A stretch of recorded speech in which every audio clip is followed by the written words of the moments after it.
En se réveillant, il a vu la bague qu'il avait perdue au doigt d'elle. Elle a chuchoté quelque chose pendant qu'il dormait, et il a fait semblant de s'évanouir de nouveau. Elle a touché son visage et il a pleuré. C'est comme le toucher de ma mère. Lorsqu'il s'est réveillé, son premier mot a été « pardon ». Sur la terrasse de son appartement, dans le quartier du Marais, à Paris, François Lavallée observait la ville, qu'il avait contribué à transformer par ses projets immobiliers. À 45 ans, il avait bâti un empire financier qui le plaçait parmi les hommes les plus riches de France. Son visage s'affichait en couverture des magazines économiques et dans les émissions télévisées. Le Midas parisien, comme on l'appelait, avait le don de transformer des terrains abandonnés en complexes luxueux. Mais en cette matinée d'automne, alors qu'il prenait son café en consultant les cours de la bourse, il se sentait étrangement vide. Ces derniers temps, une sensation inconfortable le poursuivait. Malgré les réunions incessantes, les dîners avec les investisseurs et les voyages internationaux, François se sentait profondément seul. Les caméras captaient son sourire, mais pas le poids qui pesait sur ses épaules. « Monsieur, votre voiture est prête », annonça Josette, sa gouvernante de longue date, interrompant ses pensées. « Vous avez un agenda bien rempli aujourd'hui. »« Merci. Josette, mais je vais annuler quelques rendez-vous. J'ai besoin de prendre soin de moi pendant quelques heures. » La gouvernante le regarda avec surprise. En 15 ans, elle n'avait jamais entendu son patron faire passer quelque chose de personnel avant les affaires. François prit son téléphone et passa un appel. Son assistant protesta à l'autre bout de la ligne, mais il resta ferme. Cette matinée serait différente. Il avait vu l'annonce d'un nouveau salon de beauté dans le quartier, l'Espace Métamorphose, qui promettait non seulement un nouveau look, mais une expérience de transformation complète. L'idée de changer quelque chose dans son apparence, même minime, semblait une métaphore tentante pour ce qu'il recherchait vraiment. Une transformation intérieure. Le salon se trouvait dans une rue bordée d'arbres, occupant le rez-de-chaussée d'un élégant immeuble. En entrant, François fut accueilli par un environnement sophistiqué mais chaleureux, avec une musique douce et des parfums relaxants. La réceptionniste écarquilla les yeux en le reconnaissant. « Monsieur Lavallée, nous n'étions pas informés de votre visite, c'est un honneur de vous recevoir. Je suis venu sans prévenir, expliqua-t-il avec un sourire discret. J'aimerais une coupe de cheveux, quelque chose de différent, certainement. Sophie vient tout juste de se libérer. C'est notre meilleure professionnelle. Sophie Dubois avait 32 ans et portait dans ses yeux marrons la détermination de quelqu'un qui a construit son chemin contre toute attente. Née dans la banlieue parisienne, à Saint-Denis, elle avait étudié la coiffure tout en travaillant comme assistante dans des salons à travers la ville. Grâce à son talent naturel et à son dévouement sans faille, elle avait conquis sa place dans le monde compétitif de la beauté parisienne. Quand elle vit le célèbre homme d'affaires être conduit vers son fauteuil, elle ressentit un mélange de surprise et de nervosité, mais n'en montra rien. Pour elle, chaque client méritait la même attention particulière, peu importe qui il était. « Bonjour, monsieur Lavallée, je suis Sophie. Comment puis-je vous aider aujourd'hui ?» François remarqua immédiatement l'authenticité de son sourire. Il n'y avait pas cette flatterie habituelle qu'il rencontrait dans son quotidien, juste un professionnalisme sincère. « Je veux changer un peu. Je suis fatigué de voir toujours la même personne dans le miroir. » Sophie lui mit une cape de protection et le conduisit vers le bac à shampoing. Tandis que ses mains habiles massèrent le cuir chevelu de François, il sentit une tension accumulée, depuis des années commençait à se dissiper. Son toucher était précis, mais aussi réconfortant. « Vous devez avoir un emploi du temps très chargé, j'imagine », commenta Sophie en le ramenant vers le fauteuil. « Oui, mais aujourd'hui j'ai décidé de faire quelque chose de différent. » « Parfois, de petits changements peuvent transformer notre perspective, » répondit-elle, commençant à évaluer ses cheveux. « Que recherchez-vous exactement ?»« Je ne sais pas vraiment. Je fais confiance à votre jugement professionnel. » Pendant que Sophie travaillait, ils entamèrent une conversation qui coulait avec une surprenante naturelle. Elle parlait de son travail avec une passion authentique, partageant des histoires sur la façon dont un nouveau look pouvait renouveler la confiance des gens. François, de son côté, commença à s'ouvrir sur la pression constante qu'il affrontait. Les gens voient le succès, les chiffres, les accomplissements. confia-t-il, surpris par sa propre sincérité. Mais il n'imagine pas le poids que nous portons. Chaque personne a son propre fardeau, répondit Sophie avec sagesse.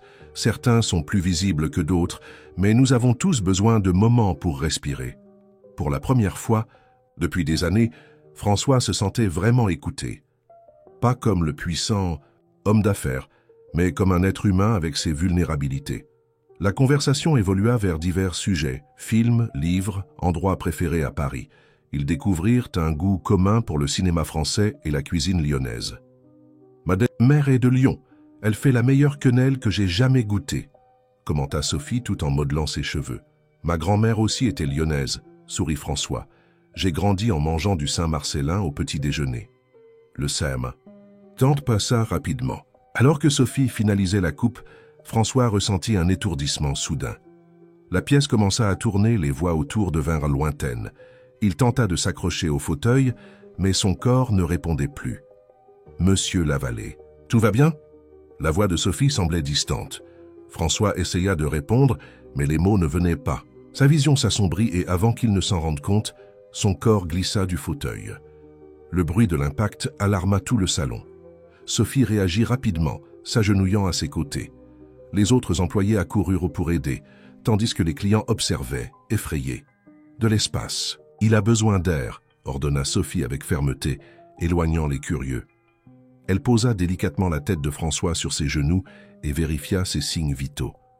Quand François ouvrit les yeux quelques instants plus tard, la première chose qu'il vit fut le visage de Sophie, encadré par la lumière qui entrait par les fenêtres du salon. Il y avait une inquiétude sincère dans son regard. « Que s'est-il passé ?» demanda-t-il confus.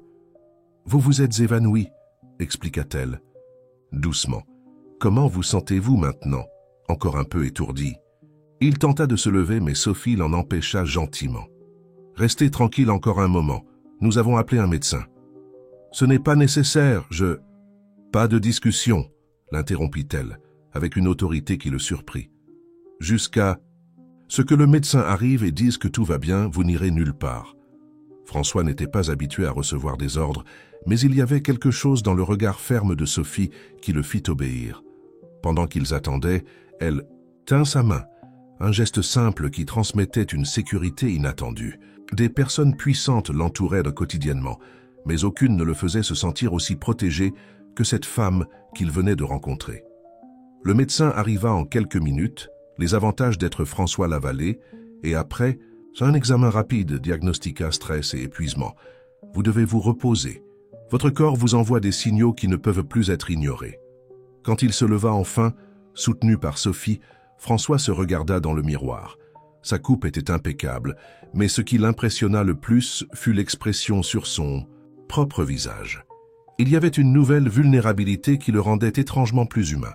« Un conseil ?» sourit Sophie. « La prochaine fois, prenez rendez-vous au salon avant la réunion avec les investisseurs, pas après. » François lui rendit son sourire, sentant que quelque chose avait fondamentalement changé ce matin-là.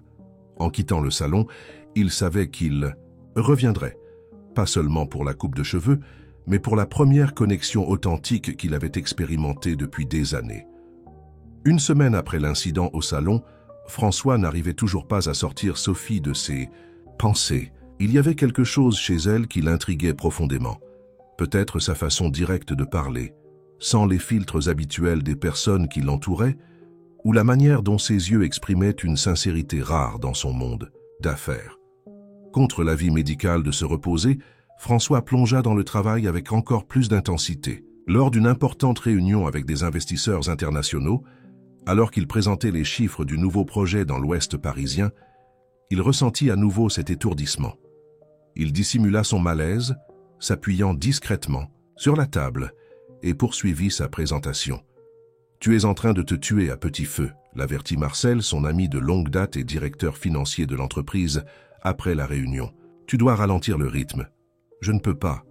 Nous avons le lancement du complexe Montparnasse dans 3 mois. » « Et à quoi bon le succès du complexe Montparnasse si tu n'es pas là pour le voir ?» rétorqua Marcel. « Rentre chez toi. Repose-toi. » François savait que son ami avait raison, mais l'idée de s'arrêter était effrayante. Le travail était son refuge, son identité. Cependant, en entrant dans l'ascenseur de l'immeuble, il prit une décision impulsive et sortit son téléphone de sa poche. Espace métamorphose, bonjour. Bonjour, c'est François Lavallée. J'aimerais prendre rendez-vous avec Sophie, si possible. Il y eut un bref silence à l'autre bout de la ligne. Monsieur Lavallée, quel plaisir. Sophie a un agenda complet aujourd'hui, mais laissez-moi. Vérifiez.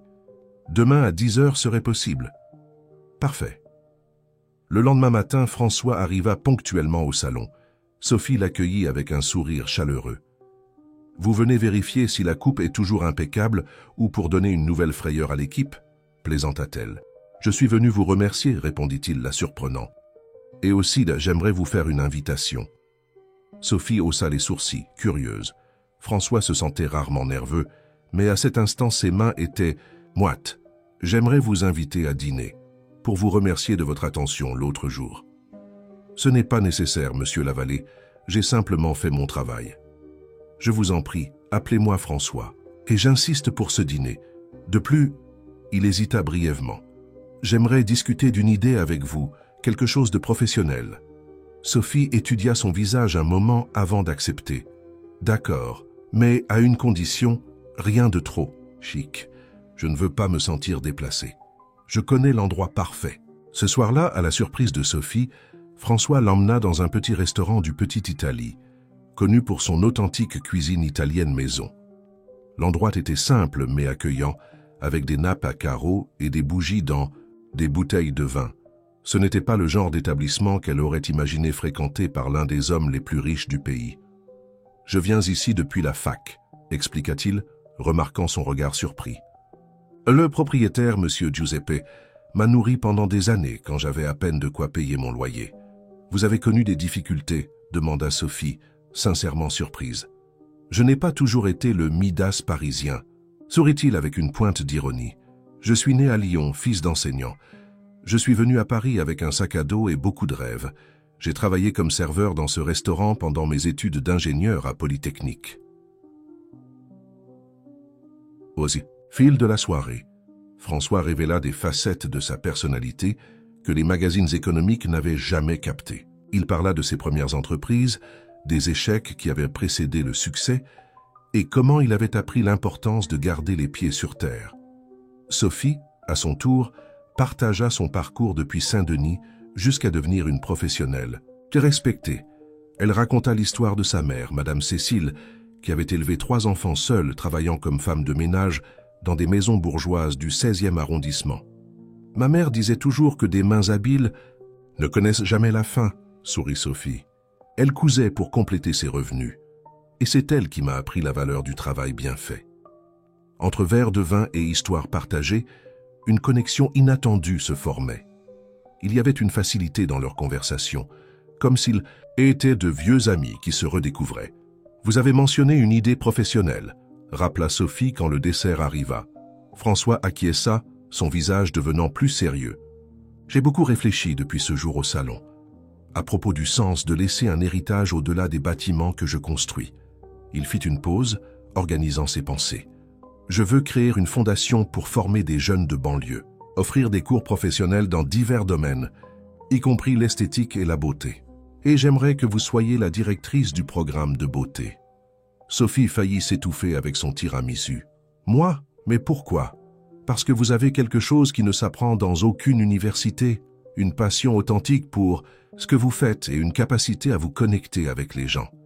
J'ai vu comment vous traitez vos clients, comment vous prenez soin de votre équipe. C'est de cela dont nous avons besoin. » Sophie resta silencieuse, absorbant la proposition. C'était une opportunité incroyable, mais aussi effrayante. « Vous n'avez pas besoin de répondre maintenant, » continua François. « Réfléchissez tranquillement. Le projet est encore en phase initiale de planification. » Quand ils se quittèrent à la porte du restaurant, il y avait une promesse implicite de nouvelles rencontres. Le chauffeur de François attendait pour raccompagner Sophie en toute sécurité jusqu'à chez elle, malgré ses protestations qu'elle pouvait prendre un taxi. Dans les semaines qui suivirent, François et Sophie se rencontrèrent à plusieurs reprises pour discuter du projet de fondation. Il l'invita à visiter des terrains potentiels et à participer à des réunions avec des architectes et des pédagogues. Ce qui avait commencé comme une relation professionnelle évoluait vers quelque chose de plus personnel, bien qu'aucun des deux ne l'admette ouvertement. Lors d'une de ces rencontres, alors qu'ils examinaient des plans dans un café du centre-ville, Sophie remarqua une photographie dans le portefeuille de François qui était tombée accidentellement. C'était une femme d'âge moyen, portant un uniforme de femme de ménage. « Qui est-ce » demanda-t-elle en lui rendant la photo. François hésita avant de répondre. « Antoinette. Elle a travaillé pour ma famille pendant de nombreuses années à Lyon. Elle a été presque une seconde mère pour moi. » Quelque chose dans l'expression de Sophie changea. « Antoinette, de Lyon ?»« Oui. Vous la connaissez ?»« Quel était son nom de famille ?»« Perrin, Antoinette Perrin. » Sophie pâlit visiblement. Ses doigts tremblaient tandis qu'elle prenait son téléphone et montrait une vieille photo. Est-ce elle? François écarquilla les yeux en reconnaissant une Antoinette plus jeune, souriant, aux côtés d'une petite fille qui avait les mêmes yeux que Sophie. Oui, c'est elle. Mais comment? Antoinette Perrin était ma tante, révéla Sophie, sa voix presque un murmure. La sœur de ma mère. Elle a travaillé à Lyon pendant des années avant de déménager à Paris. Le café sembla se taire autour d'eux. C'était une coïncidence trop grande pour être ignorée. Elle parlait d'un garçon qu'elle aidait dans ses études, continua Sophie, se souvenant. Elle disait qu'il deviendrait quelqu'un d'important un jour, qu'il avait la tête bien faite. Pour les chiffres, elle m'a appris à jouer aux échecs, murmura François, perdu dans ses souvenirs. Et elle me laissait toujours un morceau supplémentaire de gâteau de maïs caché pour moi. Tous deux se regardèrent, assimilant la révélation. L'univers avait tracé un cercle parfait, connectant leurs histoires bien avant cet évanouissement, dans le salon de beauté. « Pourquoi ne l'ai-je plus jamais revu ?» demanda François, la voix nouée par l'émotion. « Tante Antoinette a eu un anévrisme cérébral il y a 15 ans, expliqua Sophie doucement. Ça a été très rapide. » La nouvelle frappa François comme un coup physique. Pendant des années, il s'était demandé ce qu'était devenue Antoinette. Mais la vie et ses exigences avaient toujours reporté sa recherche de réponse. « Je suis désolé, » chuchota-t-il, tenant la main de Sophie sur la table. C'était une personne extraordinaire. Oui, elle l'était, acquiesça Sophie avec un sourire triste. Et maintenant, d'une certaine façon, elle nous a reconnectés. À ce moment, le projet de fondation prit un sens plus profond pour tous les deux. Ce ne serait pas seulement une entreprise philanthropique, mais une façon d'honorer la mémoire d'Antoinette et tout ce qu'elle représentait. En quittant le café, marchant côte à côte dans les rues animées de Paris, François et Sophie sentaient que leur vie avait irrévocablement changé. Le destin avait tracé un chemin tortueux mais inévitable pour les réunir. Et maintenant, liés par des souvenirs partagés et un objectif commun, ils marchaient vers un avenir qu'aucun d'eux n'aurait pu imaginer quelques semaines auparavant. Le soleil du matin illuminait le vaste terrain dans le quartier de la Courneuve, au nord de Paris. Entouré de communautés défavorisées, l'espace de 5000 mètres carrés avait été, pendant des années, un entrepôt abandonné qui servait de point de décharge illégale. En ce matin de juin, cependant, l'endroit bouillonnait d'activité. Des ingénieurs avec des casques colorés analysant des plans, des topographes mesuraient des distances, et au centre de tout cela, François et Sophie observaient l'agitation, avec un mélange d'excitation et d'appréhension. « Vous êtes sûr de vouloir faire ça ici ?»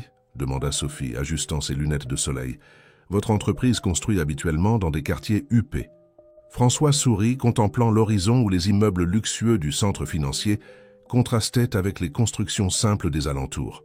« Justement pour cette raison, l'impact sera plus grand là où le besoin est réel. De plus, il pointa vers une école municipale proche. L'emplacement est stratégique.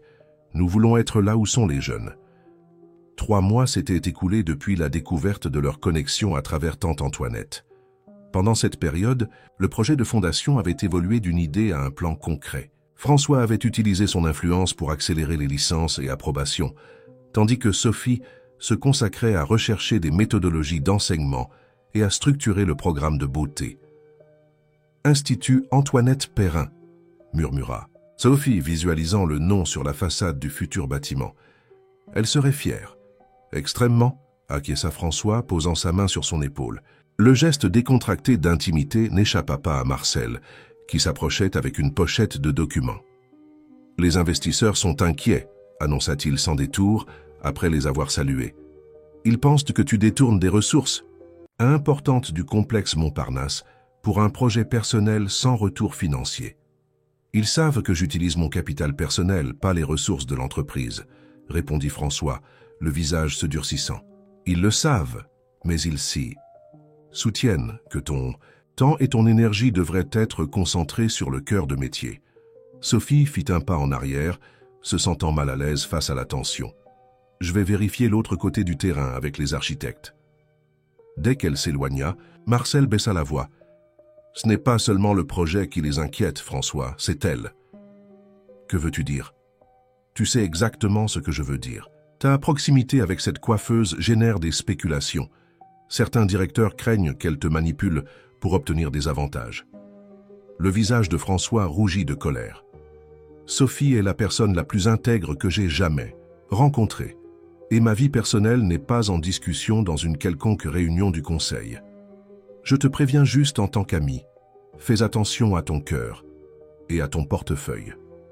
La conversation fut interrompue par l'arrivée de Madame Cécile, la mère de Sophie, une dame de petite taille mais à la présence marquante. À 63 ans, elle maintenait une posture droite et un regard attentif qu'elle avait développé après des décennies de travail dans des maisons de famille.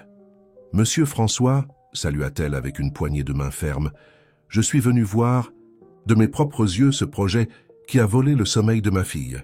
Depuis qu'elle avait appris la connexion entre sa défunte sœur et l'homme d'affaires, Madame Cécile oscillait entre méfiance et curiosité.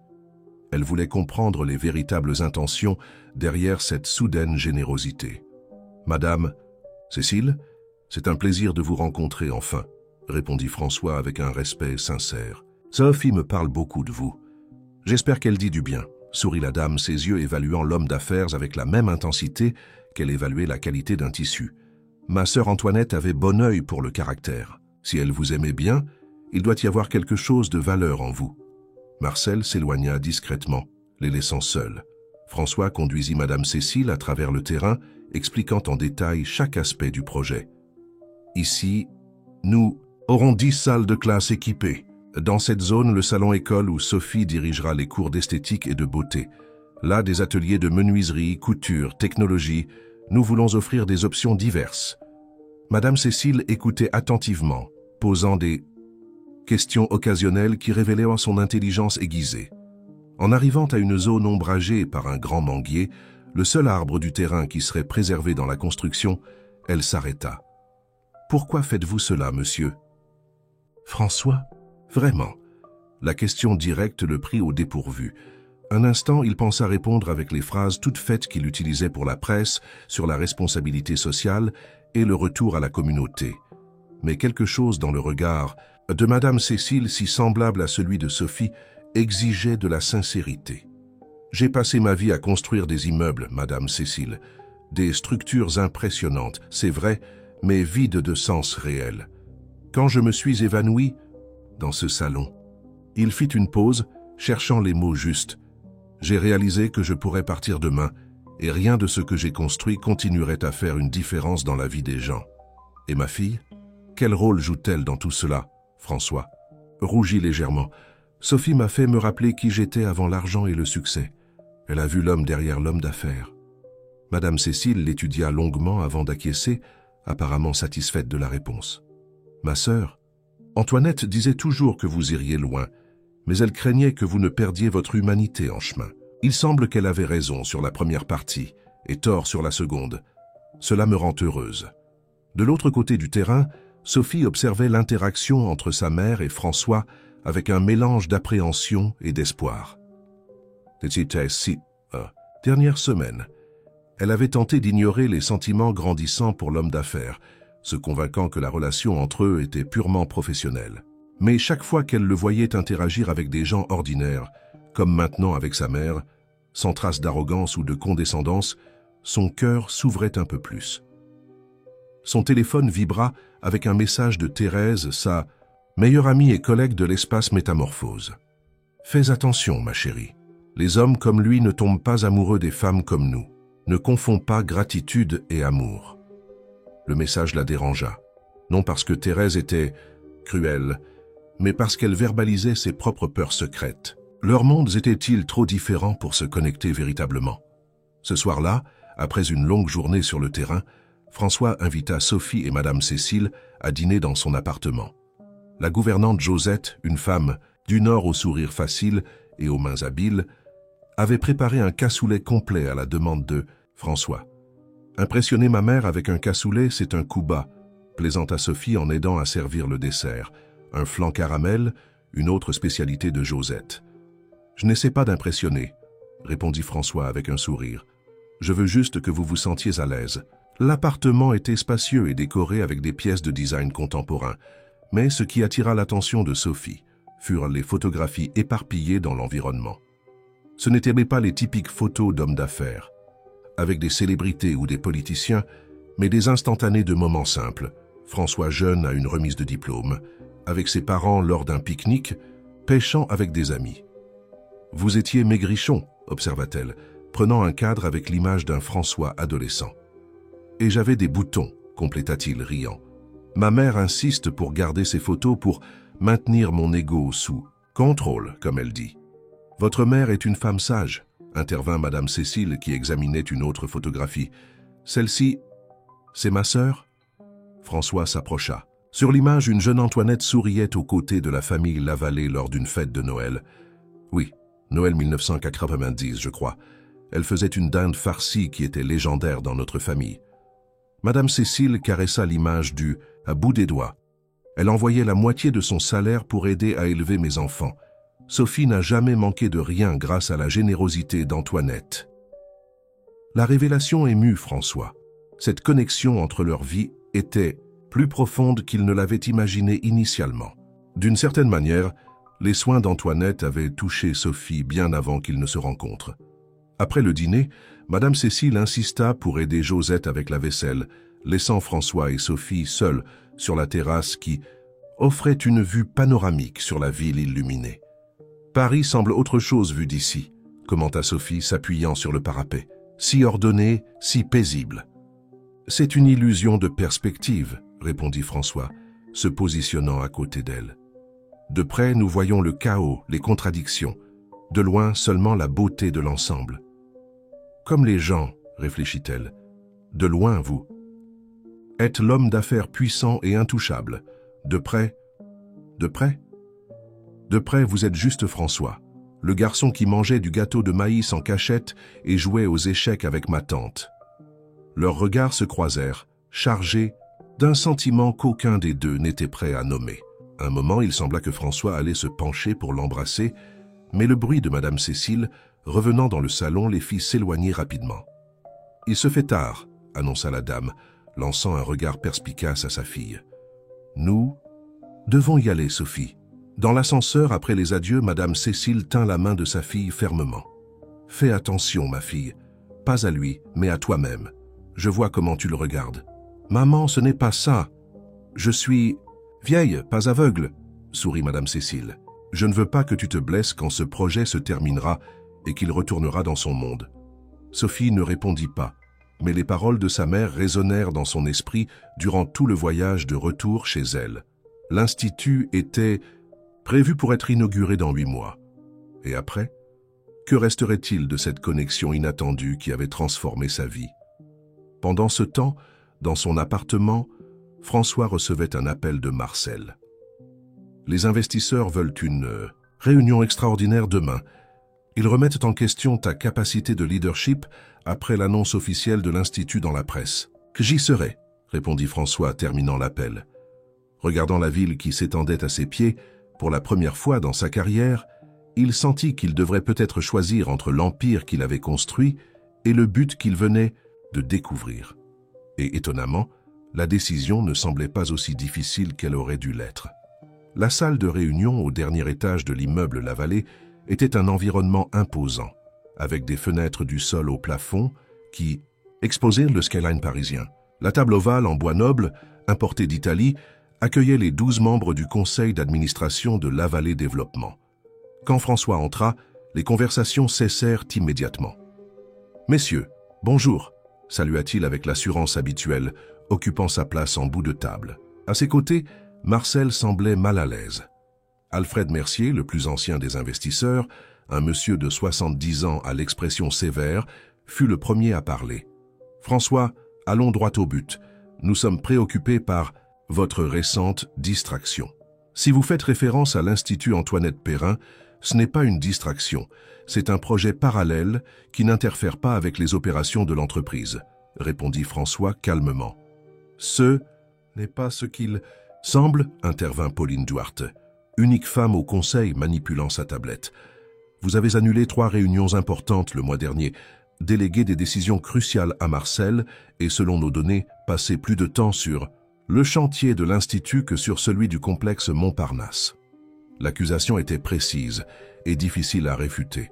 En effet, François avait réorganisé ses priorités ces dernières semaines, fasciné par le progrès de l'Institut et, principalement, par la compagnie de Sophie. « Le complexe Montparnasse est dans les délais », se défendit-il. « Les ventes anticipées ont déjà dépassé nos projections initiales. »« Grâce au travail de Marcel », rétorqua Alfred. « Et il y a un autre problème qui doit être discuté, votre proximité avec cette coiffeuse. » Le ton condescendant avec lequel Alfred se référa à Sophie fit bouillir le sang de François, mais il garda son sang-froid.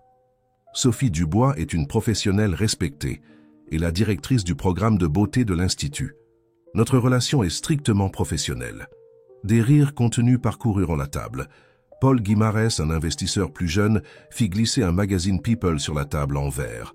En couverture, une photo de François et Sophie dînant au restaurant italien du Petit Italie, avec le titre « Le cœur du Midas parisien a une nouvelle propriétaire ». La presse a beaucoup spéculé sur cette relation strictement professionnelle, commenta Paul avec ironie. Et cela nous inquiète. Votre image est directement associée à l'entreprise. François respira profondément, contrôlant l'irritation croissante. Ma vie personnelle n'est pas à l'ordre du jour de cette réunion. Elle l'est quand elle affecte la valeur de nos actions, rétorqua Alfred. Soyons francs, une coiffeuse de banlieue n'est pas le genre de compagnie que nous attendons pour le président de la Vallée Développement.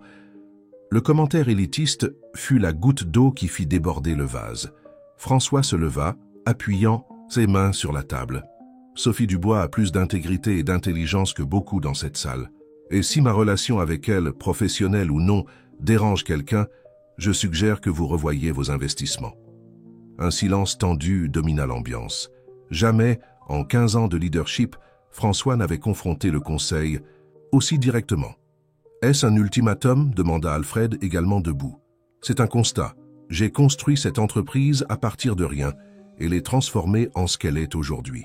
Si mon jugement est remis en question à cause de mes choix personnels, peut-être est-il temps de reconsidérer notre partenariat. » Après la réunion tumultueuse, François se dirigea directement vers le chantier de l'Institut. La construction avançait rapidement, avec la structure principale déjà érigée. Des ouvriers travaillaient sous le soleil fort de midi, et le bruit des machines remplissait l'air. Il trouva Sophie dans l'une des salles improvisées, dans le conteneur qui servait de bureau temporaire. Elle était entourée de catalogues d'équipements pour le salon-école, absorbée dans ses notes. « Nous devons parler », annonça François, fermant la porte derrière lui. Sophie leva les yeux, percevant immédiatement son expression tendue. Que s'est-il passé?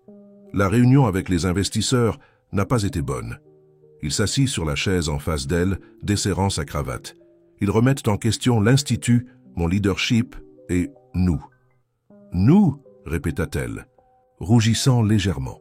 « Oui, apparemment nous sommes en couverture de magazine cette semaine. » Il montra l'image sur son téléphone. « Désolé pour ça. » Sophie observa la photo, ressentant un mélange d'embarras et d'indignation. Qu'ont-ils dit exactement? François hésita, ne voulant pas la blesser avec les commentaires élitistes du conseil. François, ne m'épargne pas, j'ai besoin de savoir. Basiquement que tu n'es pas approprié, que tu me distrais et nuis à l'image de l'entreprise. Sophie ferma les yeux un moment, absorbant le coup. Quand elle les rouvrit, il y avait une détermination renouvelée dans son regard. Je comprends. Et quelle a été ta réponse? Qu'ils avaient tort, évidemment. Que tu es une professionnelle exceptionnelle et que ma vie personnelle n'est pas soumise à leur approbation. Un sourire triste se forma sur les lèvres de Sophie. Cela peut te coûter cher. Certaines choses valent le prix. La tension entre eux était palpable. chargé de sentiments non exprimés. Avant qu'ils ne puissent continuer la conversation, cependant, ils furent interrompus par Jeanne, une des jeunes apprenties du programme pilote qui fonctionnait déjà dans des installations provisoires. « Madame Sophie, désolée d'interrompre, mais il y a un problème avec les fournisseurs des sèche-cheveux. Ils disent qu'ils ne peuvent pas livrer dans les délais. »« Je vais résoudre ça tout de suite, » répondit Sophie, se levant. « Nous continuons cette conversation plus tard, » dit-elle à François avant de sortir. Dans les jours qui suivirent, la pression sur François s'intensifia. Les investisseurs menaçaient de retirer leur soutien au complexe Montparnasse, projet qui représentait le plus gros investissement de la Vallée Développement jusqu'alors. La presse spécialisée commença à questionner sa capacité de leadership et des rumeurs sur une possible chute des actions circulèrent sur le marché. Parallèlement, à l'Institut, d'autres défis surgissaient. Une forte pluie avait causé une inondation partielle du terrain, retardant les travaux. Certains équipements importés pour les ateliers étaient retenus en douane et le budget initial devait être révisé. Au milieu de ce tourbillon, François et Sophie trouvaient de moins en moins de temps pour des conversations personnelles. Quand ils se voyaient, c'était toujours lors de réunions avec des architectes, fournisseurs ou partenaires potentiels pour l'Institut. Un après-midi particulièrement difficile. Après avoir reçu la nouvelle qu'un important investisseur avait retiré son soutien au complexe Montparnasse, François trouva refuge dans le petit appartement de Sophie à Montmartre. Elle n'attendait pas sa visite et ouvrit la porte vêtue d'un tablier fleuri avec de la farine sur le visage. « J'essaie de reproduire le gâteau de maïs de tante Antoinette », expliqua-t-elle, gênée. « Sans beaucoup de succès, je dois admettre. » L'appartement était modeste mais accueillant, décoré avec des plantes, des photos de famille et des objets colorés. Un fort contraste avec l'élégance minimaliste de l'appartement de François. « Désolé d'apparaître sans prévenir, » dit-il, la suivant jusqu'à la petite cuisine où une tentative de gâteau refroidissait sur le comptoir. « J'avais besoin d'un endroit pour respirer. Journée difficile, la pire depuis longtemps. » L'investisseur du Qatar a abandonné le complexe Montparnasse. Sophie arrêta de remuer la pâte du gâteau, comprenant la gravité de la situation. « À cause de moi ?» Pas directement. Il a cité l'instabilité dans le leadership comme motif. C'est officiel, mais nous savons ce que cela signifie. Un silence pesant s'installa entre eux. Sophie commença à se laver les mains énergiquement, comme si elle pouvait éliminer non seulement la farine, mais aussi la culpabilité qu'elle ressentait. « Peut-être devrions-nous reconsidérer » commença-t-elle, sans pouvoir terminer. Sa phrase « Quoi? L'Institut? Notre amitié? Ce que nous construisons ensemble? Tout cela te coûte trop cher, François, ton travail de toute une vie. » Il s'approcha, touchant doucement son visage pour qu'elle le regarde dans les yeux. « Hein? Et si je te disais que j'ai découvert qu'il y a des choses plus importantes que cette entreprise ?» « Je dirais que tu parles sous l'effet du stress, » répondit-elle, essayant d'alléger la tension avec humour, mais sa voix tremblait. « François, j'ai grandi en voyant ma mère et ma tante tout sacrifier pour nous. Je sais reconnaître quand quelqu'un est sur le point de commettre une erreur par impulsion. Ce n'est pas une impulsion, Sophie. Pour la première fois depuis des années, je vois les choses clairement. » Avant qu'ils ne puissent approfondir la conversation, le téléphone de François sonna insistamment. C'était Marcel, avec des nouvelles encore pires. Un reportage d'investigation serait publié le lendemain, alléguant des irrégularités dans l'obtention des licences pour l'Institut. « C'est absurde !» s'exclama François après avoir raccroché. « Nous avons suivi toutes les procédures légales. »« Qui pourrait être derrière cela ?» demanda Sophie, inquiète. « J'ai mes soupçons. Alfred n'a jamais bien accepté d'être contrarié. » Ce soir-là, alors qu'ils partageaient un dîner improvisé dans le petit appartement, François et Sophie parlèrent finalement de ce qu'ils évitaient. Assis à la table de la cuisine, avec une bouteille de vin bon marché et les restes du gâteau de maïs, qui, malgré l'apparence, était délicieux, ils se permirent d'être vulnérables. « Je suis amoureux de toi », déclara François, sans détour. Probablement depuis ce jour au salon quand je me suis réveillé avec ta voix me rappelant. Sophie déglutit, les yeux embués. « Je ressens aussi quelque chose de fort pour toi, mais j'ai peur. Pas de ce que les autres pensent. mais de ce qui viendra après. Quand toute cette nouveauté passera et que tu réaliseras que nos mondes sont incompatibles. Ce ne sont pas des mondes différents, Sophie, ce sont juste des circonstances différentes. Dans ce qui compte vraiment, valeurs, rêves, ce que nous voulons de la vie, nous sommes plus semblables que différents. La conversation fut interrompue par un autre appel. Cette fois, c'était Madame Cécile, paniquée. 2 hommes avaient visité sa maison, posant des questions sur le passé de Sophie et insinuant qu'elle manipulerait François pour obtenir des avantages financiers. « Ça va trop loin », dit François, la colère évidente dans sa voix. « Demain même, je vais confronter Alfred. »« Non », protesta Sophie, « c'est exactement ce qu'ils veulent, créer un scandale encore plus grand. »« Et que suggères-tu? Que nous restions immobiles pendant qu'ils... Qu'est-ce de détruire ta réputation ?» Sophie respira profondément, prenant une décision difficile. « Je pense que nous devons faire un pas en arrière, nous concentrer sur l'Institut, maintenir notre relation strictement professionnelle jusqu'à ce que les eaux se calment. » La suggestion frappa François comme un coup physique. « Tu termines? Ce qui a à peine commencé? Je protège ce que nous avons construit ensemble. L'Institut est plus grand que nous, François. C'est l'héritage de tante Antoinette. C'est l'opportunité pour des jeunes comme je l'ai été un jour. » Il se leva, marchant jusqu'à la fenêtre qui donnait sur la rue animée. La nuit parisienne pulsait dehors, indifférente au drame qui se déroulait dans ce petit appartement. « Et si je n'accepte pas cet ultimatum ?» demanda-t-il finalement sans se retourner. « Ce n'est pas un ultimatum », répondit Sophie doucement, s'approchant. « C'est une demande, de temps et d'espace pour résoudre cela de la bonne manière. » Quand leurs regards se croisèrent à nouveau, il y avait une compréhension silencieuse entre eux. Le chemin devant eux serait difficile, avec des obstacles qui testeraient non seulement leur amour naissant, mais aussi leur détermination à réaliser le rêve partagé de l'Institut. « Du temps et de l'espace », répéta François, tenant sa main. « Mais pas d'abandon, jamais d'abandon. » En quittant l'appartement de Sophie ce soir-là, François savait qu'une bataille bien plus grande l'attendait le lendemain. Ce n'était pas seulement pour le contrôle de son entreprise ou la réalisation de l'Institut, mais pour le droit de choisir son propre chemin et avec qui il souhaitait le parcourir. Le reportage publié dans Affaires en Focus, principal journal économique du pays, occupait toute la première page. Sous le titre « Empire Lavallée en péril, amour ou intérêt », l'article spéculait sur la relation entre François et Sophie, insinuant que l'Institut serait une façon de détourner des ressources de l'entreprise pour un bénéfice personnel. Bien qu'il ne présentât pas de preuves concrètes, le texte était rempli de sources anonymes et de personnes proches qui questionnaient les véritables intentions de Sophie. À l'espace Métamorphose, l'ambiance était tendue. Les clients chuchotaient tandis que Sophie essayait de maintenir sa composition professionnelle, réalisant son travail avec son dévouement habituel. Thérèse, son amie et collègue, offrait un soutien silencieux, lançant des regards fulminants à quiconque osait commenter ouvertement le reportage. Durant sa pause déjeuner, Sophie reçut un message de François. « Nous devons parler. J'ai découvert quelque chose d'important.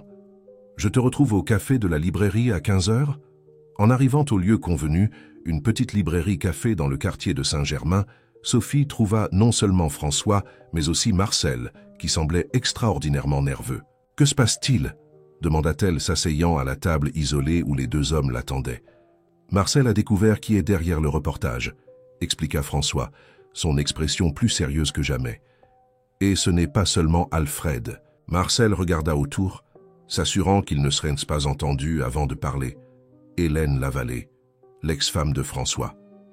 Sophie écarquilla les yeux, surprise. Durant tous ces mois de cohabitation, François n'avait jamais mentionné une ex-femme. « Ex-femme » répéta-t-elle, regardant directement François. « Nous avons été mariés pendant 3 ans, nous nous sommes séparés il y a 6 ans, expliqua-t-il, visiblement mal à l'aise. Je ne l'ai pas mentionné parce que je ne pensais pas que c'était pertinent. Le mariage était une erreur dès le début, une union qui intéressait plus nos familles que nous.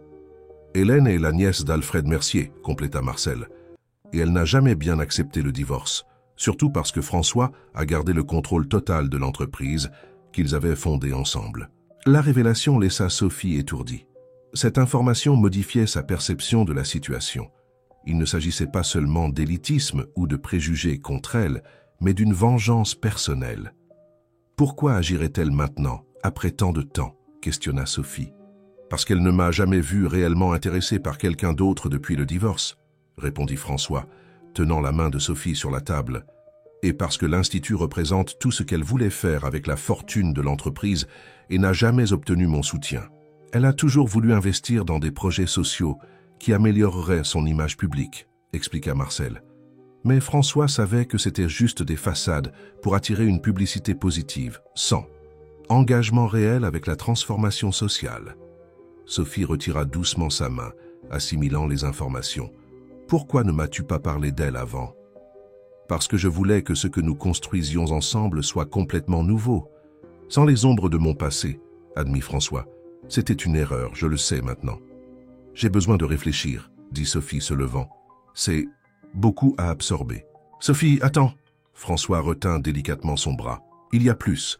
Hélène a fixé une réunion avec tous les investisseurs pour demain. Elle va proposer de prendre la présidence de l'entreprise, alléguant que je suis émotionnellement instable. Et que comptes-tu faire? Me battre. Pour l'entreprise et pour l'Institut. Mais j'ai besoin de toi à mes côtés. » Les yeux de Sophie se remplirent de larmes contenues. « J'ai besoin de temps, François. S'il te plaît, comprends. » En quittant la librairie, Sophie se dirigea directement vers l'appartement de sa mère, dans le quartier de Montreuil. Madame Cécile comprit immédiatement que quelque chose n'allait pas quand sa fille entra tête basse. « J'ai vu le reportage, » commenta la dame, servant un café fort à sa fille. « Des mensonges éhontés. Ce n'est pas seulement le reportage, maman. François m'a caché des choses importantes. » Tandis qu'elle relatait la conversation à la librairie, Sophie laissait transparaître sa peine et sa confusion. Madame Cécile écoutait attentivement, sans interrompre. « Ce qui me fait le plus mal, c'est de penser que tout cela, l'Institut, l'intérêt pour moi, ne soit qu'une façon pour lui de se venger de son ex-femme. » Madame Cécile secoua la tête en désaccord. « Je n'ai pas vu ça dans ses yeux quand il parlait de l'Institut, ma fille, ni quand il te regarde. »« Comment peux-tu en être sûre ? Parce que je reconnais la sincérité quand je la vois. Et je reconnais aussi l'amour. Ma sœur Antoinette avait ce don aussi, tu sais, de voir au-delà des apparences. » Madame Cécile se leva et alla vers une petite commode dans le coin du salon. D'un tiroir, elle sortit une boîte en bois sculptée. Antoinette m'a envoyé ceci 1 mois avant de tomber malade. Elle m'a demandé de le garder pour le bon moment. Je pense que ce moment est arrivé. Dans la boîte, il y avait un ensemble de lettres jaunies et un journal. Sophie reconnut l'écriture soignée de sa tante. Ce sont les mémoires de son temps. De travail pour la famille Lavallée, expliqua Madame Cécile. Lis, tu trouveras peut-être quelques réponses. Cette nuit-là, Sophie plongea dans les mots de tante Antoinette. À travers ses notes méticuleuses, elle découvrit un François adolescent, sensible, rêveur, souvent incompris par ses parents, qui n'attendèrent de lui que l'excellence académique et la froideur dans les affaires. Le jeune François m'a confié aujourd'hui qu'il ne veut pas suivre les pas de son père, lisait-on dans une entrée de 1992. Il dit qu'il rêve de construire des maisons pour des gens qui n'ont pas où habiter. Il a un cœur si grand mais reçoit si peu d'encouragement pour l'utiliser. Dans un autre passage, des années plus tard, François est entré à l'école polytechnique aujourd'hui. Il est heureux, mais je vois que quelque chose s'éteint en lui chaque fois qu'il doit se conformer aux attentes de sa famille. Je crains pour l'homme qu'il deviendra s'il continue à nier sa nature généreuse. La dernière entrée, écrite quelques jours avant l'anévrisme qui l'avait emporté, semblait presque prophétique. François est venu me rendre visite à Paris aujourd'hui. Il est méconnaissable, froid calculateur obsédé par le succès. Il s'est marié avec une femme qui ne voit que le statut et l'argent. Où est ce garçon qui pleurait en voyant des sans-abri? Je prie pour qu'un jour, il retrouve son vrai moi avant qu'il ne soit trop tard. Des larmes coulaient sur le visage de Sophie alors qu'elle fermait le journal. Les mots de tante Antoinette apportaient une nouvelle perspective sur François. Non pas l'homme d'affaires puissant qu'elle avait rencontré au salon, mais le garçon sensible qui avait été forcé de se durcir pour survivre dans le monde impitoyable des affaires. Le lendemain, la réunion extraordinaire du Conseil de Lavallée Développement commença ponctuellement à 9 heures. François occupait sa place habituelle en bout de table, bien que son regard révélât la fatigue d'une nuit sans sommeil. Alfred Mercier semblait confiant, chuchotant occasionnellement avec d'autres investisseurs. Quand Hélène Lavallée entra dans la salle, un silence tendu s'établit. Grande, élégante, avec des cheveux blonds impeccablement coiffés et un tailleur bleu marine de marque, elle émanait une aura de pouvoir et de détermination. Ses talons hauts résonnaient sur le sol en marbre, tandis qu'elle marchait jusqu'à l'extrémité opposée de la table, directement en face de François. « Messieurs, je vous remercie pour votre présence à cette réunion cruciale pour l'avenir de l'entreprise que nous avons construite ensemble, commença-t-elle, sa voix mélodieuse mais ferme.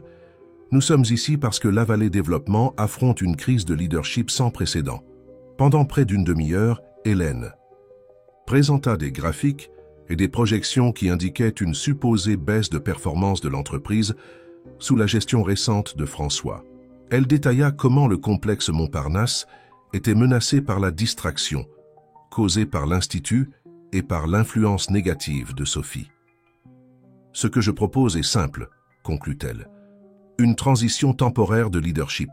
J'assumerai la présidence pour les 6 prochains mois, temps suffisant pour stabiliser l'entreprise et garantir le succès du complexe Montparnasse. » François, qui était resté silencieux durant toute la présentation, se leva finalement.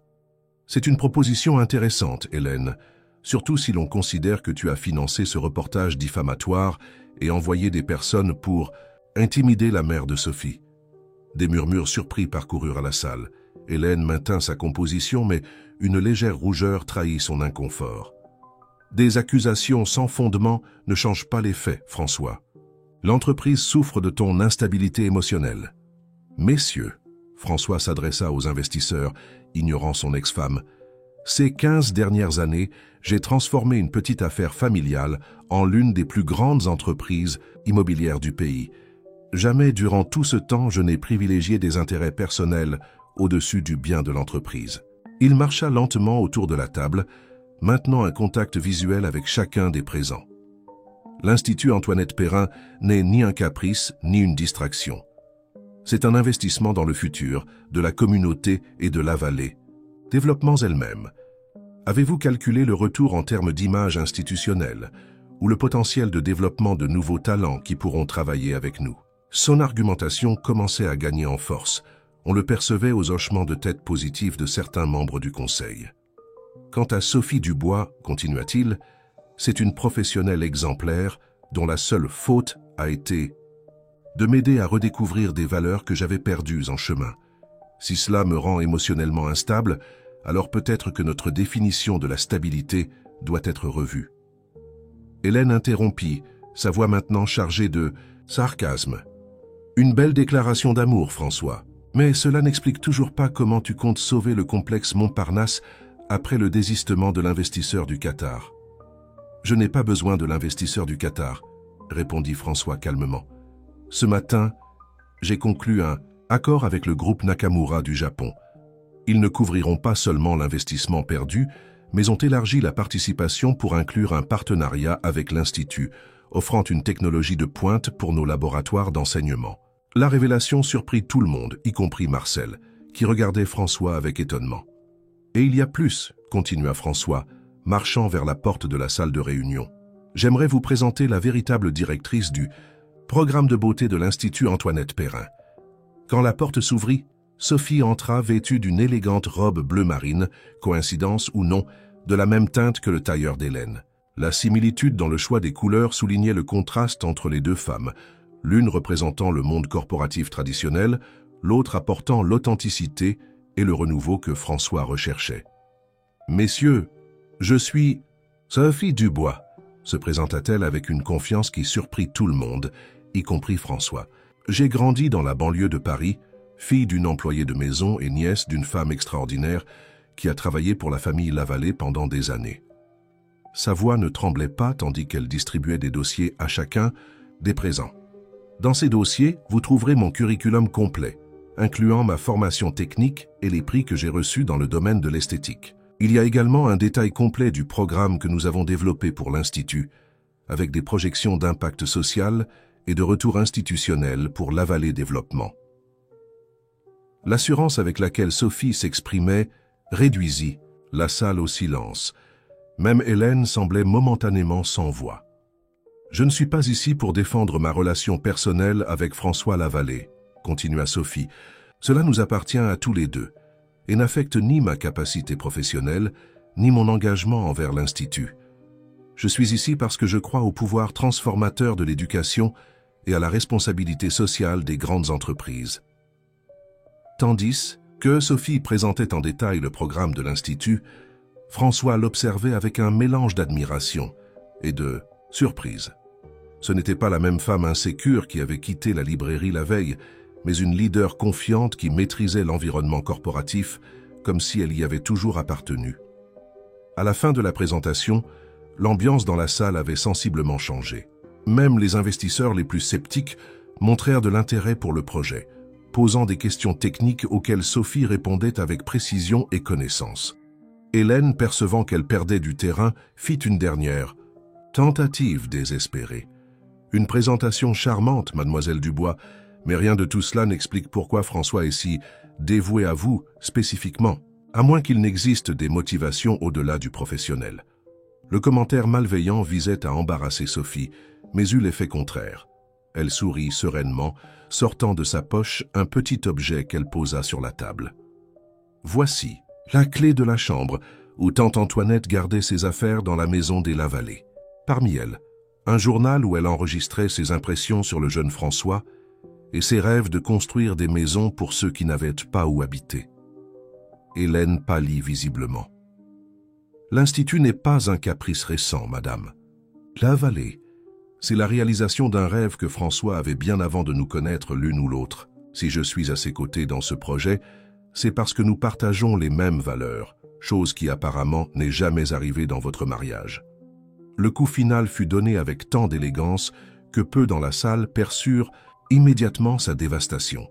Hélène rassembla rapidement ses papiers, murmurant une excuse à propos d'un autre engagement, avant de sortir précipitamment.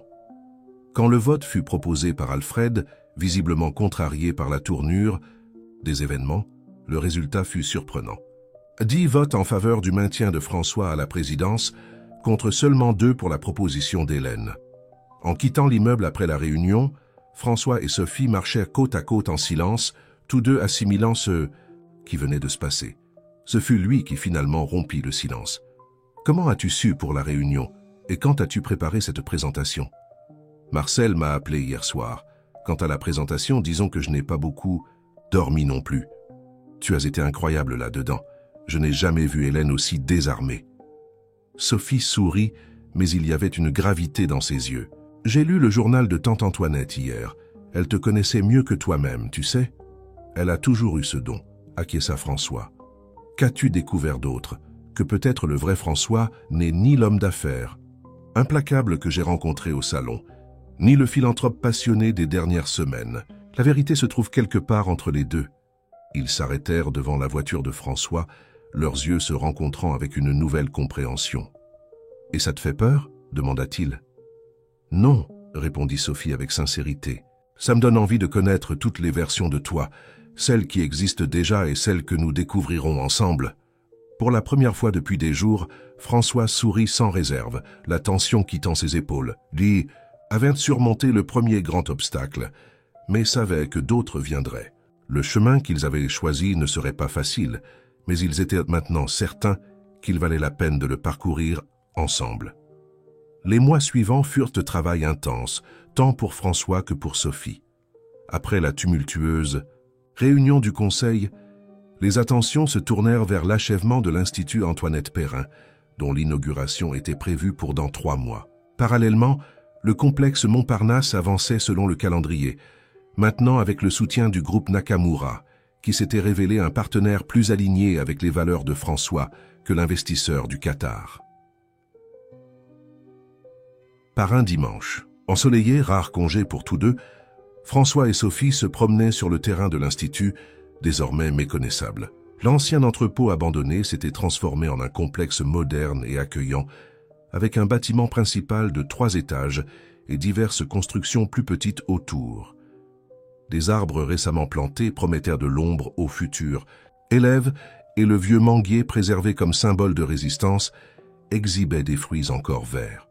Nous avons réussi, dit Sophie, entrelaçant ses doigts avec ceux de François. Parfois, je n'y crois toujours pas.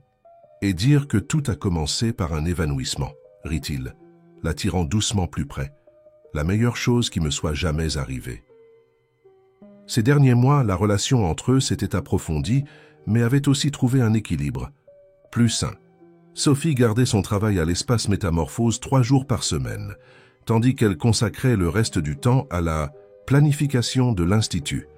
François, de son côté, avait délégué plus de responsabilités à Marcel dans l'entreprise, s'accordant une routine moins frénétique.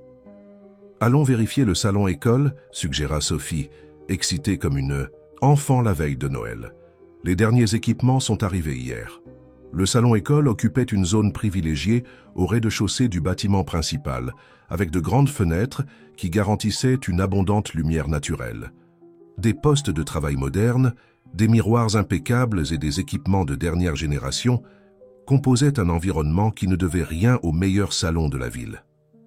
Je n'arrive toujours pas à croire que nous avons obtenu tous ces équipements importés, commenta Sophie, passant sa main sur une chaise italienne au design ergonomique.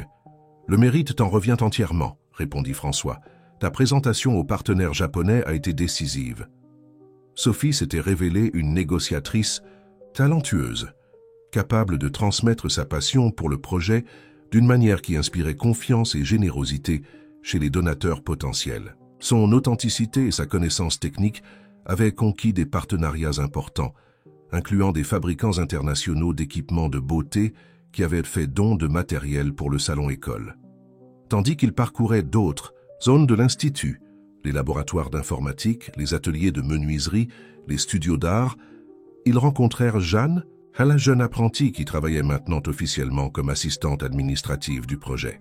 « Madame Sophie, Monsieur François », les salua-t-elle avec enthousiasme. « Vous venez voir les nouveautés. Les uniformes des élèves sont... » Qu'arrivés, ils sont magnifiques. L'enthousiasme de la jeune femme était contagieux. À 19 ans, Jeanne représentait exactement le type de talent que l'Institut prétendait développer. Intelligente, dévouée, avide d'opportunités que sa condition socio-économique ne permettrait normalement pas. « Et les inscriptions ?» demanda François. « Où en sommes-nous ?»« Nous avons dépassé toutes les attentes, » répondit Jeanne consultant sa tablette. « Plus de 2000 candidats pour les 500 places initiales. Nous aurons besoin d'un processus de sélection très soigneux. » « Pas d'examens éliminatoires, » rappela fermement Sophie. « Nous voulons évaluer le potentiel et l'engagement, pas les connaissances préalables. » « Oui, madame, nous suivons exactement le modèle que vous avez développé. » Après la visite à l'Institut, François et Sophie se rendirent à un déjeuner chez madame Cécile, désormais une tradition dominicale. La maison simple à Montreuil était devenue un refuge pour François, qui appréciait l'authenticité des réunions familiales, si différentes des événements sociaux formels qu'il fréquentait par obligation.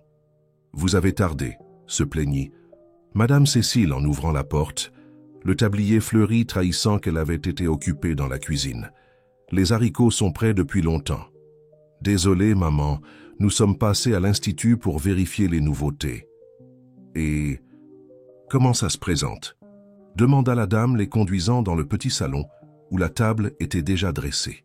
« Incroyable !» répondit François, aidant à servir le traditionnel cassoulet que madame Cécile préparait le dimanche. « Nous avons hâte de vous le montrer. À l'inauguration. »« Ah, cette inauguration !» soupira madame Cécile. « Je suis nerveuse rien que d'y penser. Tant de personnes importantes.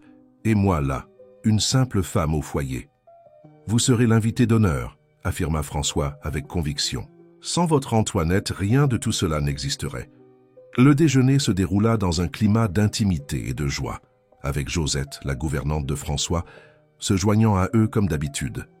Les deux dames avaient développé une amitié improbable, unie par l'affection qu'elles ressentaient pour le couple et par le plaisir d'échanger des recettes et des histoires de vie. Après le dessert, un flan caramel impeccable fait par Josette, François surprit tout le monde par une annonce. « J'ai acheté un nouvel appartement. » Sophie haussa les sourcils, surprise. « Tu as vendu la tique ?»« Pas encore. Le nouvel appartement est... Eh bien, j'ai pensé qu'il pourrait être le nôtre. Si tu le veux, bien sûr. » Un silence expectant domina la salle. Madame Cécile et Josette échangèrent des regards complices, tentant de dissimuler des sourires. « Tu me demandes d'emménager ensemble ?» demanda Sophie, la voix tremblante d'émotion. « Oui, c'est dans le 15e, plus près de l'Institut. Il y a un espace qui serait parfait pour que tu montes un petit atelier d'expérimentation pour de nouvelles techniques. » Sophie ne répondit pas immédiatement. Au lieu de cela, elle se leva et sortit de la pièce, laissant tout le monde confus. Elle revint quelques instants plus tard avec une petite boîte dans les mains. « Drôle de coïncidence, sourit-elle, remettant la boîte à François. « J'allais te donner ceci ce soir. » Dans la boîte, il y avait une clé attachée à un porte-clés artisanal en forme de ciseau. « La clé de mon appartement », expliqua Sophie. « Je pensais aussi qu'il était temps que nous passions à l'étape suivante. » Les rires et embrassades qui suivirent furent interrompus par la sonnerie du téléphone de François. Son expression changea visiblement en voyant le nom sur l'écran. « Hélène », murmura-t-il, s'éloignant pour répondre. La conversation fut brève, mais quand François revint à table, son expression était grave. « Problème ?» demanda Sophie, immédiatement préoccupée. « Hélène veut me rencontrer demain. Elle dit qu'elle a des informations importantes sur le complexe Montparnasse. Tu penses que c'est juste un prétexte ? Je ne sais pas, mais je vais le découvrir. » La rencontre avec Hélène fut fixée dans un café neutre au centre commercial du Bon Marché.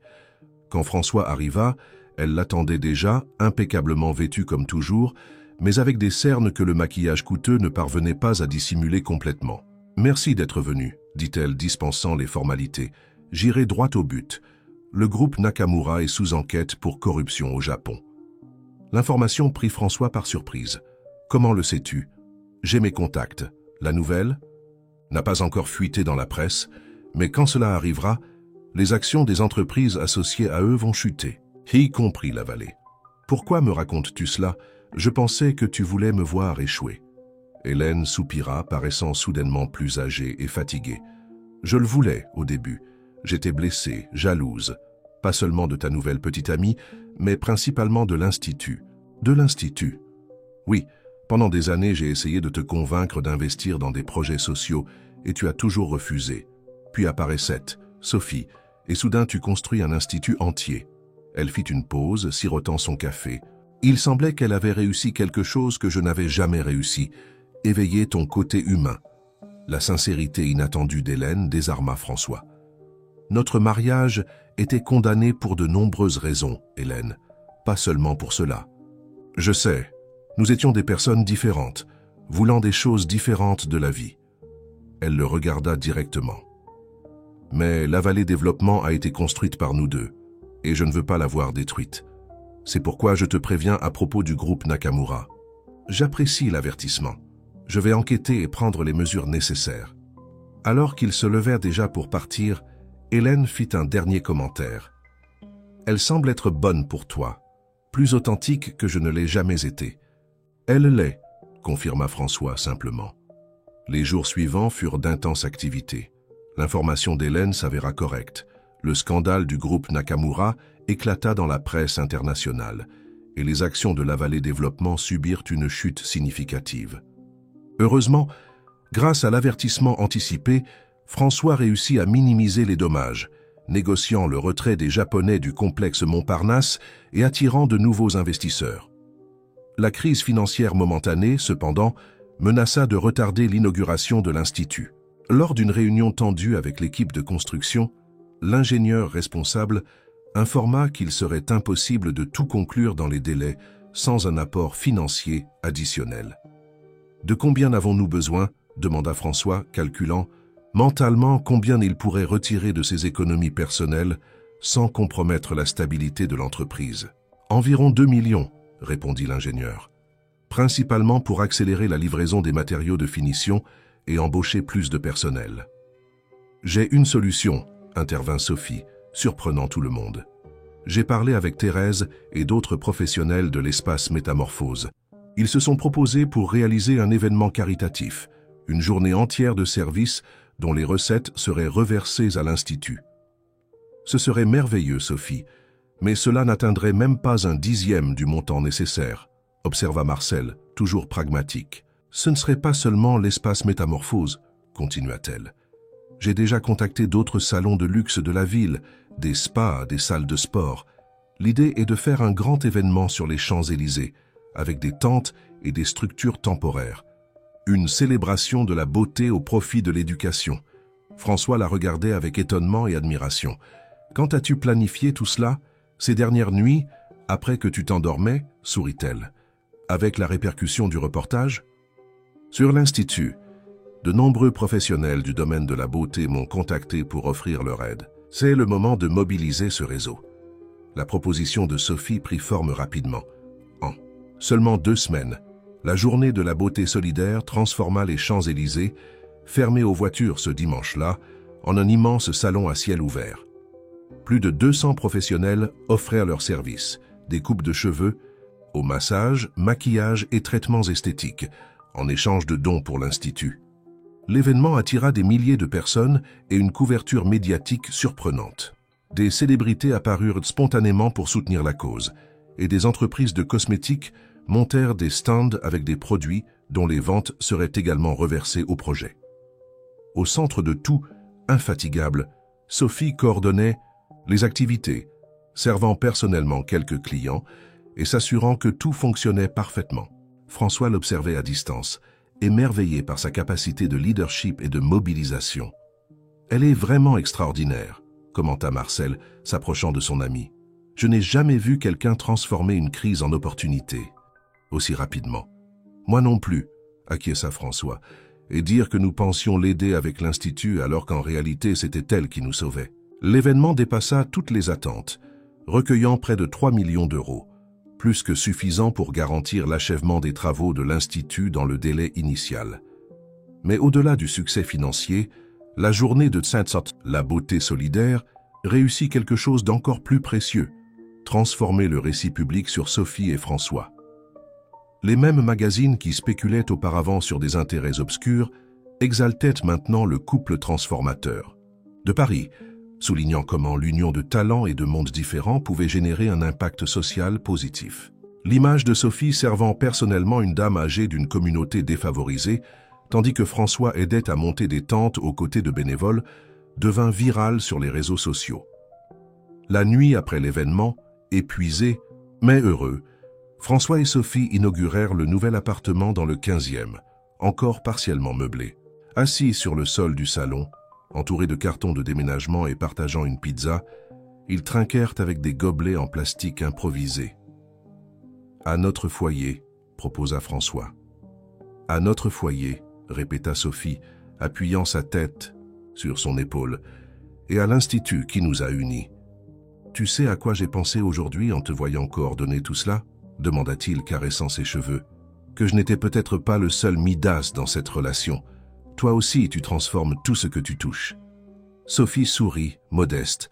« J'ai juste appris à faire le maximum avec ce que j'ai à disposition. Grandir avec peu de ressources t'apprend à être créative. Et à valoriser ce qui compte vraiment, » compléta-t-il, l'embrassant doucement. « Comme la famille que nous construisons. » Le mot « famille » flotta dans l'air entre eux, chargé de signification et de possibilités futures.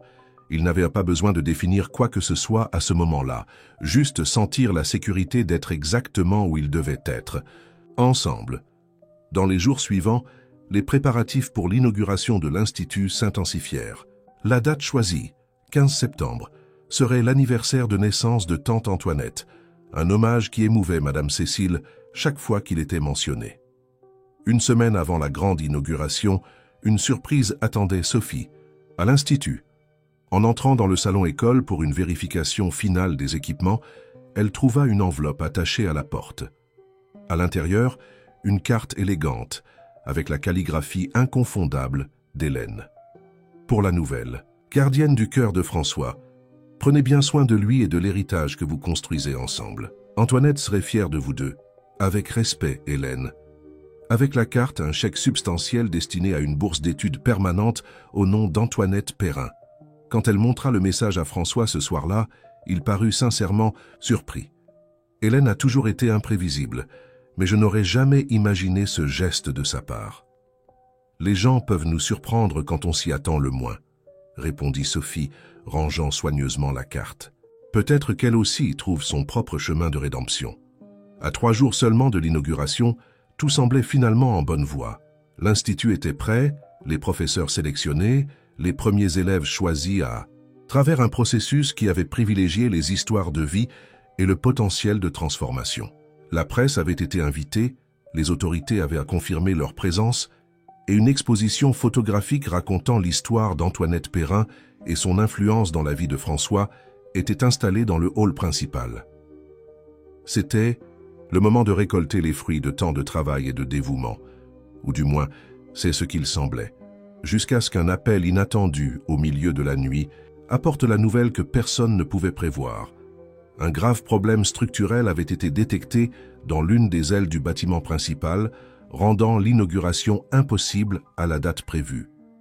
Le rêve partagé, si près de se réaliser, affrontait maintenant son plus grand défi. La nouvelle du problème structurel frappa François et Sophie comme une tempête dévastatrice. Après une nuit blanche à analyser des rapports techniques avec l'équipe d'ingénieurs, la conclusion était décourageante. Une défaillance dans les fondations de l'aile et du bâtiment principal exigerait au moins 3 semaines de réparation, qu'intensive, rendant l'inauguration à la date prévue complètement impossible. « Nous ne pouvons pas reporter », insistait Sophie, marchant nerveusement dans la salle improvisée dans le conteneur du chantier. Le soleil n'était pas encore complètement levé, mais l'équipe était déjà réunie en session d'urgence. Nous avons plus de 200 invités confirmés, la presse, les autorités, les premiers élèves déjà sélectionnés, et un bâtiment qui peut s'effondrer s'il n'est pas correctement réparé, compléta Robert, l'ingénieur en chef, avec la franchise qui le caractérisait. Je comprends l'importance de la date, Sophie, mais nous ne pouvons risquer la sécurité de personne. François, qui était resté silencieux jusque-là, prit enfin la parole. Et si nous réalisions l'inauguration uniquement dans l'aile ouest, en interdisant complètement la zone compromise? Robert se gratta la barbe grisonnante, pensif. Techniquement, ce serait possible. La structure de l'aile ouest est indépendante et complètement sûre. Mais vous devriez réorganiser tout l'événement dans un espace beaucoup plus petit. Nous pouvons le faire, affirma Sophie, une lueur d'espoir illuminant son visage fatigué. Le salon-école est dans l'aile ouest, ainsi que 4 salles de classe et le petit auditorium. C'est suffisant pour une cérémonie adaptée. Dans les heures qui suivirent, une opération quasi-militaire fut mise en marche. Jeanne et une équipe de volontaires commencèrent à contacter tous les invités pour les informer du changement de lieu au sein même de l'Institut. Marcel mobilisa l'équipe de relations publiques de la Vallée Développement pour gérer la communication avec la presse. Sophie et Thérèse réorganisèrent le programme de l'événement, condensant les présentations et adaptant la visite des installations. François, quant à lui, plongea dans les négociations avec l'entreprise de construction responsable de la défaillance structurelle. La découverte du problème à seulement 3 jours de l'inauguration soulevait de sérieuses questions sur la qualité de la supervision. Une enquête préliminaire pointait vers l'utilisation de matériaux de qualité inférieure dans les fondations, une économie irresponsable qui mettait maintenant tout le projet en péril. « Je veux que les responsables soient identifiés. D'ici la fin de la journée », exigea François lors d'une réunion tendue avec les dirigeants de l'entreprise de construction, et un plan de réparation qui garantisse non seulement la sécurité, mais aussi la durabilité de la structure. Le jour de l'inauguration se leva avec un ciel étonnamment bleu, comme si Paris voulait compenser les jours d'angoisse par un décor parfait. L'aile ouest de l'Institut avait été transformée en un temps record. La cour intérieure, initialement prévue pour des activités récréatives, abritait maintenant un élégant pavillon temporaire où se déroulerait la cérémonie principale. Dans l'appartement du 15e arrondissement, François ajustait sa cravate devant le miroir, tandis que Sophie finalisait son maquillage. Tous deux essayaient de dissimuler leur nervosité par des conversations banales. « Tu crois que Madame Cécile aimera la robe que nous avons choisie pour elle ?» demanda Sophie, appliquant une touche finale de rouge à lèvres. « Elle va l'adorer. » Josette a assuré qu'elle était parfaite après les ajustements. Sophie s'approcha, l'aidant avec le nœud de cravate qui s'obstinait à rester de travers. « Je suis nerveuse, » avoua-t-elle. « Et si rien ne se passe comme prévu? Et si les invités sont déçus par la structure réduite ?» François prit ses mains doucement. « Ce qui importe n'est pas la taille de l'espace, mais la signification de ce que nous avons construit ensemble. L'Institut Antoinette Perrin n'a jamais été seulement un bâtiment. C'est un symbole de transformation. notre transformation personnelle et celle que nous voulons offrir aux jeunes. Les paroles de François apaisèrent Sophie momentanément. Mais la nervosité revint au double lorsqu'ils arrivèrent à l'Institut et virent la quantité de personnes qui attendaient déjà à l'extérieur. Journalistes, photographes, curieux et surtout, les jeunes sélectionnés pour la première promotion avec leur famille, tous impatients d'assister à l'inauguration du projet qui avait fait les gros titres. Madame Cécile et Josette attendaient à l'entrée, toutes deux élégantes dans des robes bleu turquoise, choisies spécialement pour l'occasion. L'étreinte serrée que Madame Cécile donna à Sophie transmettait toute la fierté qu'elle ressentait pour sa fille. « Ta tante serait radieuse aujourd'hui », chuchota la dame à l'oreille de Sophie, « et je ne pourrais pas être plus fière. » La cérémonie commença ponctuellement à 10 heures, dans le pavillon temporaire, soigneusement décoré avec des arrangements de fleurs tropicales et des panneaux avec des photos d'Antoinette et de la transformation du terrain, s'installèrent autorités, presse, partenaires du projet et, à des places d'honneur au premier rang, les 50 jeunes sélectionnés pour la promotion inaugurale. François fut le premier à prendre la parole. Vêtu d'un costume bleu marine, qui contrastait élégamment avec sa chemise blanche, il semblait l'incarnation de l'homme d'affaires accompli. Mais quand il commença à parler, l'émotion dans sa voix révélait l'homme derrière l'image publique. Il y a un peu plus d'1 an, je suis entré dans un salon de beauté cherchant simplement une coupe de cheveux. J'en suis ressorti avec bien plus, une nouvelle perspective de vie, un objectif renouvelé, et bien que je ne le savais pas à l'époque, le début d'un voyage transformateur. Il raconta brièvement l'histoire de l'évanouissement, arrachant des sourires à l'assemblée avant d'aborder la découverte de la connexion avec Sophie à travers tante Antoinette. L'Institut que nous inaugurons aujourd'hui ne porte pas mon nom, ni celui de La Vallée Développement. Il porte le nom d'une femme extraordinaire, qui par sa sagesse simple et son cœur généreux, a planté des graines de bonté et de détermination chez tous ceux qu'elle a touchés. Antoinette Perrin m'a enseigné, alors que j'étais encore un garçon, que la vraie valeur d'une personne ne réside pas dans ce qu'elle possède, mais dans ce qu'elle partage. François appela ensuite Sophie sur l'estrade. Elle portait une robe vert émeraude, qui mettait en valeur son teint et ses cheveux sombres, un choix délibéré pour se distancier de l'image typique de la femme d'affaires en tailleur, préservant son authenticité. L'Institut Antoinette, Perrin naît de l'union de deux mondes apparemment distincts, poursuivit Sophie, sa voix gagnant en assurance à mesure qu'elle parlait. L'esprit d'entreprise et les ressources de François, combinés à la connaissance pratique et à la connexion communautaire que j'apporte de mon parcours en banlieue. Nous croyons que c'est la formule pour un impact social véritable. Non. Pas la charité qui crée de la dépendance, mais la formation qui génère de l'autonomie. Elle expliqua ensuite la structure de l'Institut, des cours professionnels dans divers domaines, de l'esthétique et la beauté à la technologie et l'entrepreneuriat, tous gratuits et orientés prioritairement vers les jeunes des quartiers défavorisés. Plus que des compétences techniques, l'Institut offrirait du mentorat, un soutien psychologique et une orientation pour l'insertion sur le marché du travail. Nous voulons transformer des vies, tout comme la nôtre a été transformée par la rencontre inattendue qui nous a amenés jusqu'ici. Lorsque Sophie conclut son discours, le public applaudit debout. Quelques journalistes essuyaient discrètement des larmes, touchés par la sincérité évidente dans les paroles du couple. Le moment le plus émouvant, cependant, était encore à venir. François et Sophie invitèrent Madame Cécile sur l'estrade pour le dévoilement de la plaque officielle. La dame, visiblement émue, tremblait légèrement en se positionnant entre le couple.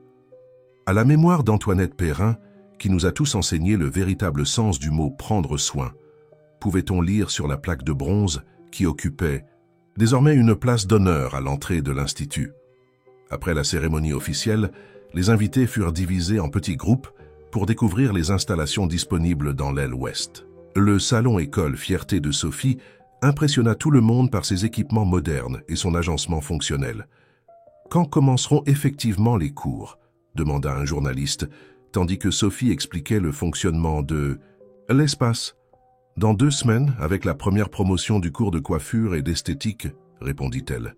« Les inscriptions pour les autres cours restent ouvertes et nous lancerons progressivement de nouvelles promotions. » Dans la cour intérieure, François discutait avec des partenaires potentiels quand il fut abordé par une figure inattendue, Hélène, élégante comme toujours dans un ensemble beige discret.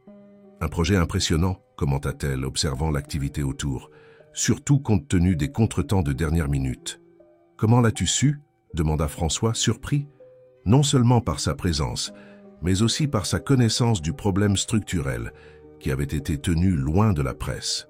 « J'ai mes contacts », sourit-elle énigmatiquement. « Je suis venu simplement pour exprimer mon respect pour ce que vous avez construit ici et pour confirmer personnellement que la bourse d'études au nom d'Antoinette sera permanente. » Avant que François ne puisse que répondre, Hélène aperçut Sophie qui s'approchait et fit un geste discret d'adieu. « Je ne vais pas prendre plus de votre temps. C'est son jour et le vôtre, bien sûr. » Le reste de la cérémonie se déroula sans incident, culminant avec un déjeuner communautaire dans le pavillon temporaire. La nourriture, préparée par un traiteur spécialisé dans la cuisine française de diverses régions, était servie sur de longues tables où des invités illustres s'asseyaient côte à côte avec les futurs élèves et leurs familles. Une démonstration pratique de la philosophie inclusive de l'Institut. À la fin de la journée, lorsque les derniers invités prirent congé, François, Sophie, Madame Cécile, Josette, Marcel, Thérèse et Jeanne se réunirent en un cercle informel au centre du pavillon, épuisés mais radieux. « Nous avons réussi », soupira Sophie, ôtant les talons hauts qui avaient torturé ses pieds pendant des heures, malgré tout. « Grâce à vous tous », compléta François, passant son bras autour de ses épaules. « Voici notre famille maintenant, la famille que nous avons construite ensemble à travers l'Institut. » Jeanne, habituellement timide, leva son verre de jus dans un toast improvisé. À tante Antoinette, qui d'une certaine manière nous a réunis, même sans être ici. « À Antoinette », répétèrent-ils tous à l'unisson. Quand ils quittèrent finalement l'Institut, il faisait déjà nuit. Le ciel de Paris, rarement étoilé en raison de la pollution lumineuse, exhibait exceptionnellement quelques étoiles timides. François et Sophie marchaient main dans la main jusqu'à la voiture, quand il s'arrêta soudainement. « J'ai quelque chose pour toi, » dit-il, retirant une petite boîte de la poche intérieure de sa veste. « J'allais attendre que nous rentrions à la maison, mais je pense que c'est le moment parfait. » Le cœur de Sophie s'accéléra en reconnaissant la forme caractéristique d'un écrin à bijoux. Quand elle l'ouvrit, cependant, elle n'y trouva pas la bague qu'elle espérait secrètement, mais une clé ancienne apparemment sans usage pratique. « C'est la clé de la chambre de tante Antoinette », expliqua François, remarquant son expression confuse. « L'original, pas une réplique. Ma mère l'a gardée toutes ces années et me l'a envoyée quand elle a appris l'existence de l'Institut. » Des larmes silencieuses coulaient sur le visage de Sophie, tandis qu'elle tenait la clé avec révérence. « C'est le cadeau le plus significatif que j'ai jamais reçu. » « Il y en a un autre, » continua-t-il, sortant une autre boîte encore plus petite d'une autre poche. « Celui-ci est plus conventionnel, disons. Dans la seconde boîte, une délicate bague de fiançailles avec une unique émeraude, de la même teinte que la robe que Sophie portait. Je n'ai pas besoin d'un bâtiment entier pour savoir que je veux construire une vie à tes côtés, » dit François, la voix nouée par l'émotion. « Sophie Dubois, accepterais-tu d'être ma compagne dans ce voyage ?» Sa réponse ne vint pas en mots, mais en une étreinte serrée et un baiser qui exprimait tout ce qu'il ressentait, gratitude pour le chemin parcouru, espoir pour l'avenir. Qu'ils construiraient ensemble, et amour par-dessus tout, un amour né de la plus inattendue des circonstances. 6 mois après l'inauguration, l'Institut Antoinette Perrin fonctionnait à pleine capacité. La défaillance structurelle avait été corrigée, et toutes les installations fonctionnaient parfaitement.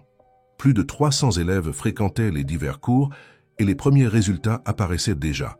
Des jeunes employés dans des entreprises partenaires, d'autres lançant leurs propres petites entreprises, tous transformant leur réalité grâce à l'éducation et à l'accueil trouvé là. François continuait à présider l'Avalé Développement, mais avec une approche renouvelée. Le succès de l'Institut avait inspiré une révision complète des valeurs de l'entreprise, qui intégrait désormais des critères d'impact social dans tous ses projets. Le complexe Montparnasse, achevé dans les délais malgré les contretemps, incluait une zone communautaire où les habitants du quartier pouvaient accéder gratuitement à des services de formation professionnelle. Sophie partageait son temps entre la coordination du programme de beauté de l'Institut et son travail à l'espace Métamorphose, où elle avait mis en place un système de stage pour les élèves les plus prometteurs. Son approche innovante pour l'enseignement des techniques d'esthétique avait attiré l'attention d'écoles professionnelles de tout le pays, et elle voyageait occasionnellement pour partager sa méthodologie. Par un samedi après-midi ensoleillé, François et Sophie reçurent amis et famille pour un déjeuner dans le jardin de l'Institut, une célébration intime de 6 mois d'activité. Tandis qu'il observait Madame Cécile et Josette servir ensemble le cassoulet qu'elles avaient préparé, François ressentit une paix qu'il n'avait jamais connue auparavant. « À quoi penses-tu » demanda Sophie, s'approchant avec 2 verres de limonade. « À combien la vie est imprévisible » répondit-il, acceptant la boisson. « Il y a 1 an et demi, j'étais juste un homme d'affaires vide et solitaire, focalisé sur la construction d'immeubles toujours. Plus haut. Et maintenant ? Maintenant, je comprends que le véritable héritage ne réside pas dans la hauteur des bâtiments, mais dans la profondeur des transformations que nous provoquons, dans la vie des jeunes qui étudient ici, dans notre propre vie. » Sophie sourit, caressant discrètement la légère bosse de son ventre qui commençait à peine à devenir visible. Ils avaient décidé d'attendre encore quelques semaines avant d'annoncer la grossesse. Mais la vie qui grandissait en elle était la preuve finale que la transformation initiée ce jour-là dans le salon de beauté ne faisait que commencer. « Tu sais ce qu'Antoinette a écrit dans son journal à ton sujet quand tu étais enfant ?» demanda Sophie, s'appuyant contre l'épaule de son fiancé. « Quoi ? Que tu avais un cœur trop grand pour le monde des affaires, qu'un jour tu trouverais ton véritable but, même si cela prendrait du temps. » François enlaça Sophie, contemplant l'Institut qui se dressait imposant devant eux, pas seulement un bâtiment, mais un rêve matérialisé, un objectif trouvé, une promesse tenue. « Elle avait raison, » murmura-t-il, comme toujours. Tandis que le soleil commençait à se coucher sur l'horizon parisien, projetant des teintes dorées sur l'Institut Antoinette Perrin, François et Sophie restaient enlacés, silencieusement reconnaissants pour l'évanouissement qui avait changé le cours de leur vie